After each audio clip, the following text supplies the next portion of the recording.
Welcome to the Salmon Runs YouTube. Enjoy the video.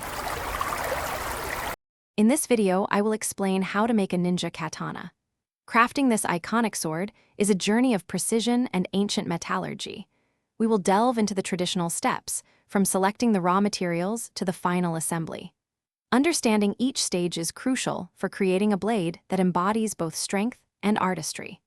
This process combines historical techniques with meticulous craftsmanship, resulting in a truly remarkable weapon. Join us as we uncover the secrets behind its creation. The journey begins with creating tamahagane steel in a traditional Tatara furnace.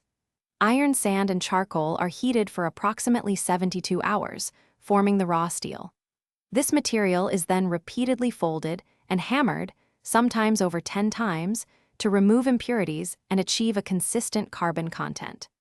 This meticulous process ensures the steel possesses the necessary strength and flexibility for a superior blade, laying the foundation for the katana's legendary quality. Next, the steel billet is carefully shaped into the katana's distinct form, a process requiring immense skill. A critical step is differential hardening, where a special clay mixture is applied to the blade. This creates a hard cutting edge and a more flexible spine. The blade is then quenched in water, a sudden cooling that hardens the edge while maintaining the core's resilience. This unique treatment gives the katana its exceptional durability and sharpness. The final stages involve meticulous polishing, a multi-step process using various stones. This reveals the beautiful hamon line and enhances the blade's aesthetic appeal and sharpness.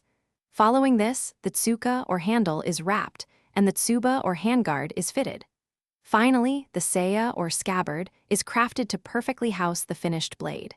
These intricate details complete the katana, transforming it into a functional work of art. Thanks for watching. Consider subscribing if we helped you.